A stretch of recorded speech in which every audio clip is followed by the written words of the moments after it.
Hey guys, Oliver here again. This week's Minimal Monday wrap-up number 55. Merry Christmas, by the way. I hope you are enjoying your day wherever you are. Hopefully you are enjoying it with friends or family. And it's not as cold as here in Canada. It's -27 right now in Cochrane, so good times. Anyhow, I hope you liked my little introductory intro theme, whatever.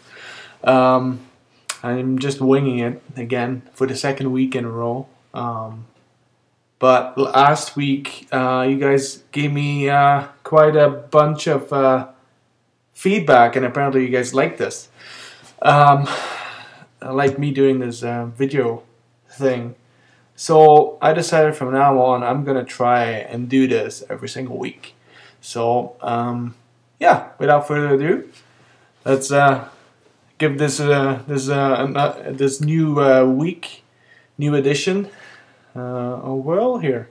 So who gets my fave of the week, little trademark, this week? Well, nobody else than I couldn't give this to nobody else than Andy Lee this week. Andy's image was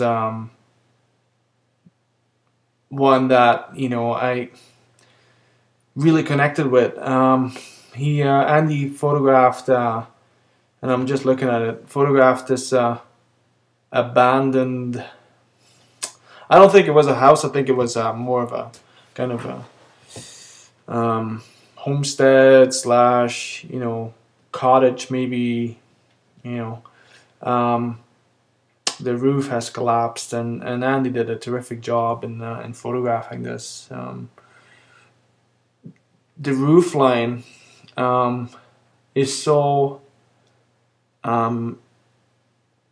it almost blends in with the, you know, the horizon line, and it feels like the house is, well, it is actually, the house is nature is taking back the house, you know.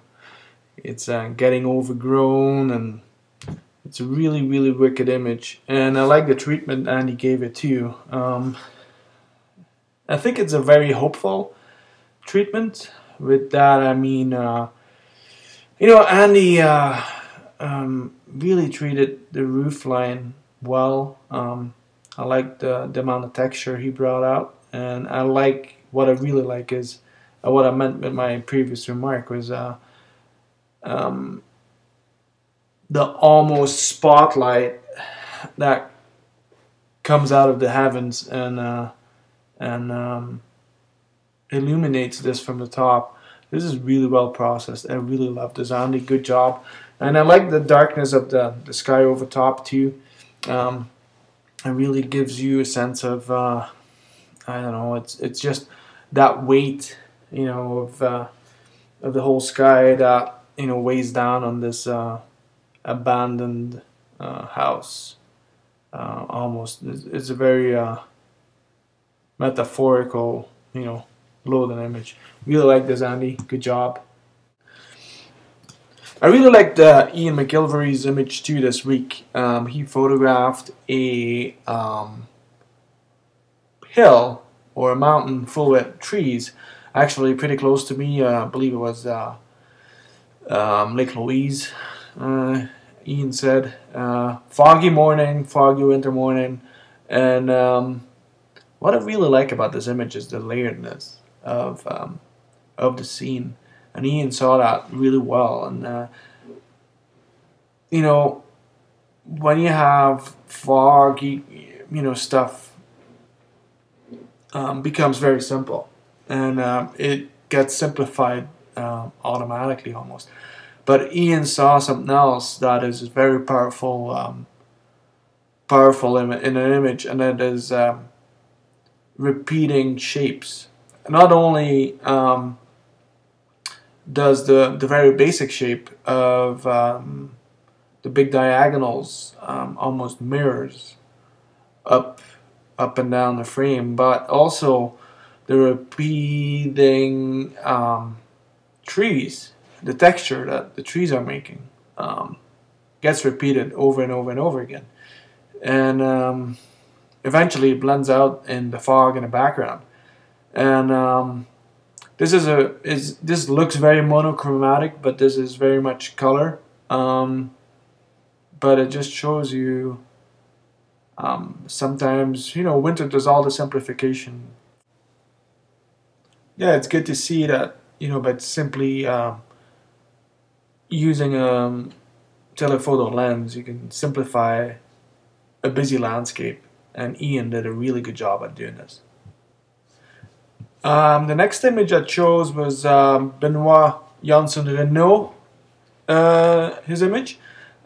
He photographed a nice rock, and it's a beautiful seascape. Big rock in a sea, long exposure photograph.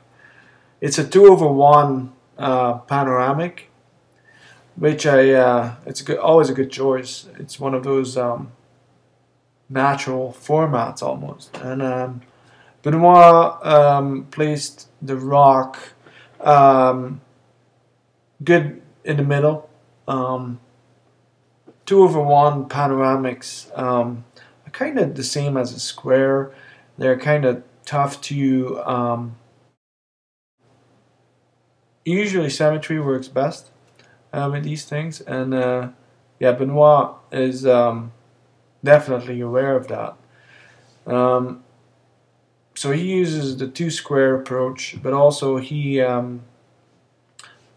horizon line is also in the middle, so makes for a very symmetrical photograph. He added a nice vignette on it too. I like the texture in the rock, and that little, the widest area left of the rock, between the big rock and the two little ones. That is something that catches my eye. Really good processing. Alright, so let's continue on. Next image is by David Orr. He photographed a very similar scene, rocks and an ocean, long exposure probably. Two rocks that are basically, on both opposite sides of the frame, which is cropped to a 4x5 kind of dimension. Two rocks that are opposite sides of the scene. Nonetheless, they're connected visually by the 3 rocks in the middle. And again, one of those metaphorical images, in my opinion. Almost seem like two family members growing apart, kind of deal. That's what comes to mind when I see this image. Could use a little bit more contrast, but that is my opinion. That's my view on things. But yeah, I like the composition. David is abandoning all rules. Still, he found a good combination of tension by placing the rock so far apart in the frame, and actually tranquility as well, because it's with the long exposure thing. I mean, you simplify stuff and becomes more soothing. Good job, nice image. Let's continue with the seascapes here. The next image I chose is an image from Johan. He's one of my Dutch friends. He lives in Switzerland now, if I'm not mistaken. And photograph this week that he contributed to the theme was same thing. Few rocks and a long exposure photograph. What I really like about this scene is, actually I don't think it's a long exposure photograph, because I think it's just the lake that is super still. But I don't know. Johan, feel free to fill me in here. again, this is not your normal photograph that follows all the rules, which I really like. The rules are there to be broken. Johan did that again. He placed all those rocks in the lower right corner, and if that shoreline in the left on the left side there wasn't there, the photograph would be a little right heavy. But that in the back there, distant mountains or the hills, uh, that basically equals out that composition. That is really well seen. Again, a foggy morning. Uh, it simplifies so much, right? And also the light. Um, a lot of people mistakenly see it as foggy light as boring, flat, and so on. Yeah, but it really brings out textures if you know what you're doing, and the reflection on this photograph is superb too. That's why I think it's not a long exposure photograph. Really well done, Johan. Good job, buddy. The next photograph I'd like to feature is one by Quincy Jefferson. Um, Quincy photographed I don't know what it is, a lone stake or some sort, an old remnant of a pier maybe, in on a lake. Beautiful long exposure photograph. I like the sky a lot. Nice contrasts. Love the silvery water. This is very much textbook Joel Tinchler processing. Really well done. Good job, Quincy. Really well photographed. Beautiful image. The next photograph I'm featuring is by Paul Simon Wheeler. Paul Simon photographed another long exposure seascape, one of his trademarks. He photographed his buoy, maybe a marker in the sea. I love the silvery tones in this photograph. The foreground detail in the water is awesome. You could have photographed this, 2 minutes longer and get rid of all the detail, but the detail is a nice added feature to this photograph. And I love the sky. The gradient in the sky is superb, beautiful. Also, Paul Simon definitely used the rule of thirds to compose this. And he placed the buoy on the lower 1/3 intersection. Classical image, classical photograph. Beautiful stuff. Good job. The next photograph I'd like to feature is one by Nate Parker. I really like Nate's work. The photograph he featured this week, he submitted this week, was one of what looks like an overflown pasture or something. I like the beautiful, almost selenium toned qualities of this photograph. I really like the subject as well, and a good use of a good choice of not using a long exposure that would blend out all the dynamical features of the foreground of the water. Nate used, I would say, like a 2-second exposure or something. And he really brought out, by his processing, the qualities of the water. I really like the spotlight on the little tree in the foreground as well. Beautiful light. Good choice on the composition. Again, Nate chose a symmetry between the water and the sky, but decided on placing the one tree to the far right, and the whole composition is brought back into equilibrium by those trees on the left. Really neat image, Nate. I like this a lot. Smart image. For the next image, like to bring you back to winter. I'd like to feature Sandra Barlow's image of 4 little trees in a wintry landscape. Actually, there are 5, but anyways. This is another one of these examples of color photography in winter when it's foggy and overcast and all that stuff. Stuff becomes simple, that simple. I like the foreground detail and the snowbank, Sandra. Good job in keeping that. And I love the repetition of the trees.